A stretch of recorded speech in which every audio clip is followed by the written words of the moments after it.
Alright, so we about to go ahead and get to this video. 50 insane Epstein facts. And we're gonna go ahead and see.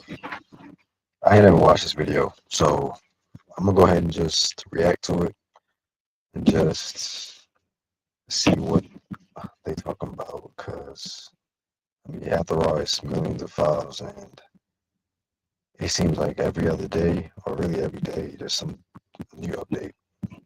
So let's see what they got. This is a trusted channel to the infographic show. The infographic show. So this is a trusted channel. I do trust that they have great journalism. So let's go ahead and see what they're saying. Number 50. The word cannibal appears 52 times in the Epstein files, with 6 mentions of cannibalism. One email from a redacted sender sparked online rumors. It references a restaurant called Cannibal and repeatedly mentions jerky, which some claim was a code word. Other files, however, contain far more explicit accusations about Epstein's activities. Number 49. One of the files implies that Epstein and his associates may have been involved in some kind of ritualistic sacrifice. The file in question revolves around an alleged interview between FBI officials and an anonymous man in 2019. The man claimed that he witnessed acts of sacrifice on board a yacht belonging to Epstein back in 2000. Although he provided no evidence, this remains one of the most deeply disturbing stories linked to the infamous sex trafficker. The files may be redacted, but what we do know is horrifying. Number 48.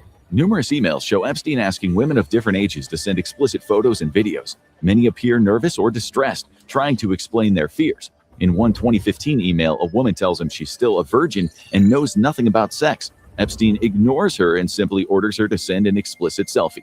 Epstein's obsessions went far beyond emails. Number 47. Epstein installed numerous hidden cameras around his various properties. The sex trafficker asked one of his private pilots, Larry Wysocki, to buy a number of motion-detected hidden cameras. Wysocki later confirmed that he had purchased the cameras from a spy shop in Florida, adding, "It's amazing how small they are. They're the size of a thumbnail drive." Wysocki also wrote that he had already begun installing the cameras inside Kleenex boxes, and that voyeurism extended to every corner of his twisted empire. Number 46. Epstein may have used the hidden camera. Just know Epstein had serious issues with watching people do sexual things and with doing sacrifices. Like, this guy had many cameras, like, everywhere. Excuse me. Clear my throat. But yeah, like, this guy Epstein, he had an operation. And about great. Yeah, Epstein had a full operation. This guy is literally a pro at what he does. He's a pro at literally serving Satan. You know what I'm saying? Straight up like that. Cameras to capture compromising videos of high-profile figures. Around the same time he was installing them, he received an email saying, "Remember what we spoke about? If you want to put cameras in the house, it'll have to be very discreetly done. The Russians may come in handy." Many believe Epstein was secretly filming guests and possibly sending the footage to Russian intelligence to blackmail politicians and businessmen worldwide. And this was just the beginning. Number 45. Many of Epstein's emails remain mysterious due to redactions. One sent just a day after Donald Trump won the 2016 election states, "Dear Jeffrey, you are so intelligent and powerful men. Please tell me what is going to happen with Europe and Eastern Europe." Epstein issues a curt response, "It's okay." Even Hollywood's elite were caught in Epstein's disturbing web. Number 44. A so-called Oscar guru joked about giving Epstein a baby from Africa. Peggy Siegel, a Hollywood insider, known for arranging exclusive screenings and promoting Oscar contenders, was in contact with Epstein for years. In one 2009 email exchange while she was visiting Kenya, Siegel offers to bring a little baby back for you or 2, boys or girls. And yet, no one in Hollywood publicly questioned that exchange. That's just ridiculous. They're really going to Africa to go pick up babies. Like, just pick up newborn babies. Ridiculous, yo. And that's why when you're killing a child, it's just straight up evil. Like, you see what he was doing. So you just gotta remember, like, what they're doing, you don't want to do. And that's why abortions, you don't want to really get abortions, because it's very similar. I mean, you're killing a life that could have, was like a life.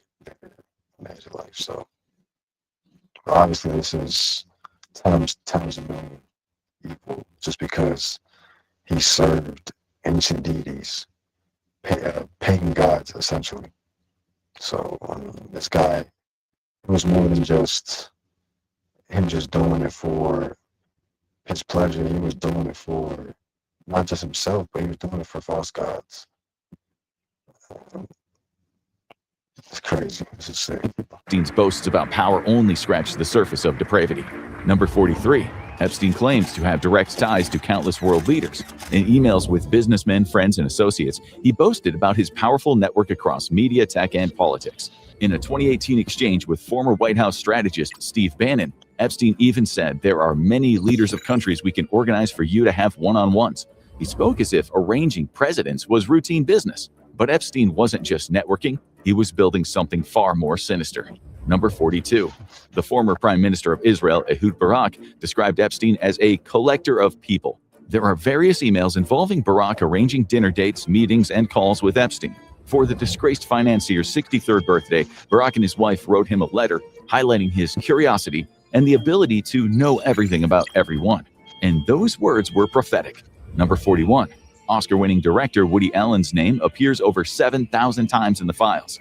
In the 2012 email, Epstein is asked where he is, and he replies, "Paris with Woody Allen." The redacted correspondent then asks if they're headed to Le Pedophile Convention. While Allen faces no allegations of wrongdoing, emails show he had close ties to Epstein, including the financier helping Allen's daughter get into college. And the celebrity connections only grow more unexpected. Number 40. New Age guru Deepak Chopra appears in the Epstein files thousands of times. Records show he met Epstein repeatedly in DP World. In a 2013 email exchange, Bin Sulayem tells Epstein that the Moldavian is not as attractive as the picture, while going on to add, "The Ukrainian is very beautiful." The emails themselves reveal a chilling side to Epstein. Number 37. Epstein was often incredibly blunt in his emails, even when discussing seemingly serious topics. In a 2019 email, Epstein criticizes a woman for getting distracted and not giving him enough attention while she rubbed his head and feet. In another message, Epstein wrote, "Are you okay? I loved the torture video." On multiple...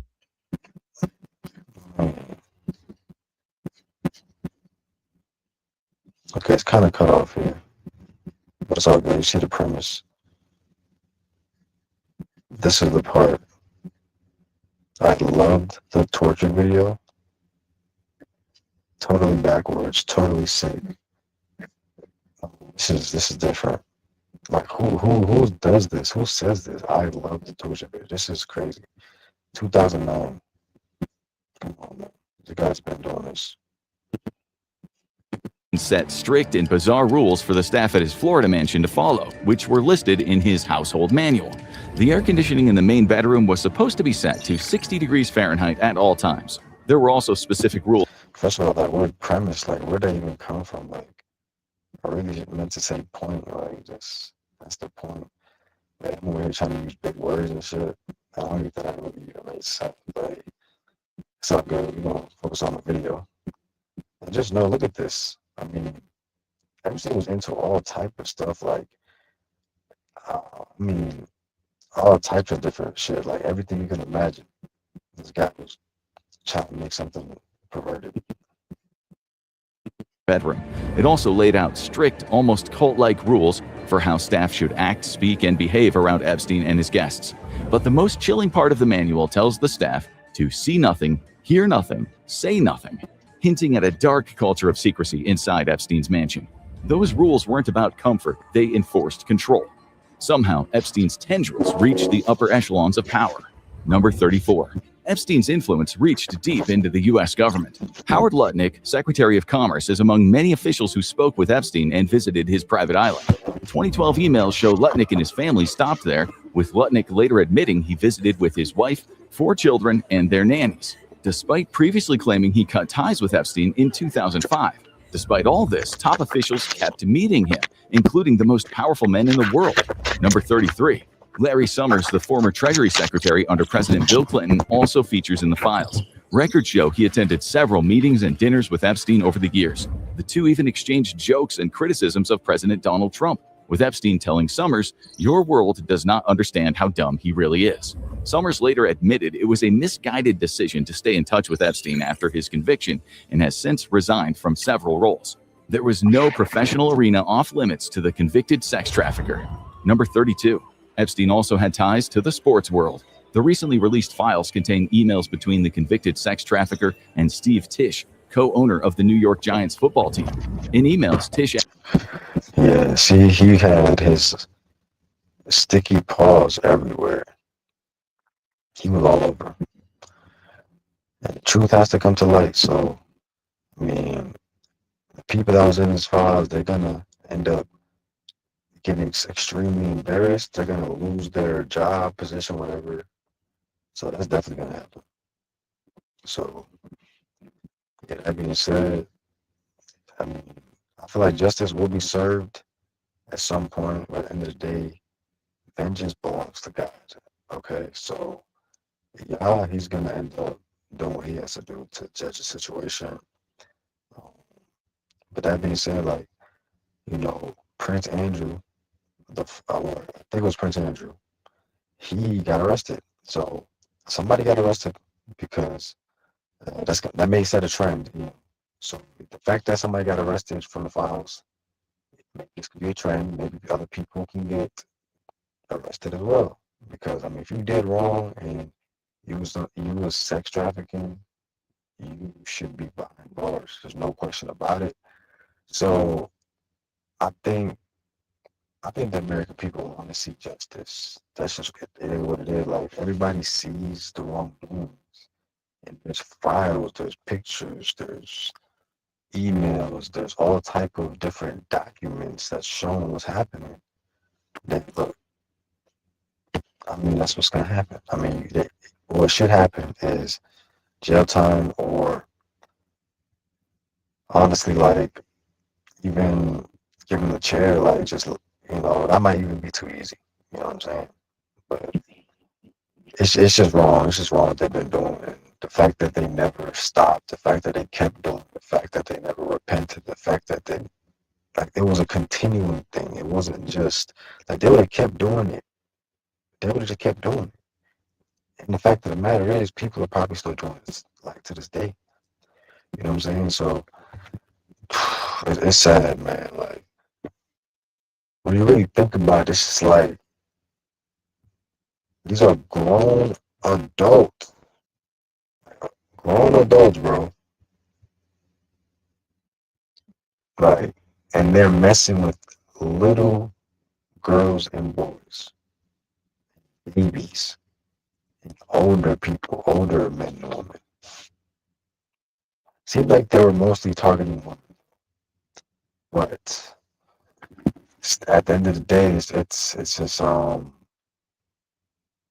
just feel like justice needs to be served. And I feel like in some form or fashion it will. It's looking slow right now because nothing's happening, but you know, if people keep learning about this and seeing the wrong in it, I think it'll put pressure for action to happen. With that being said, I'm gonna go ahead and end the live stream. Appreciate you. Like, comment, subscribe, and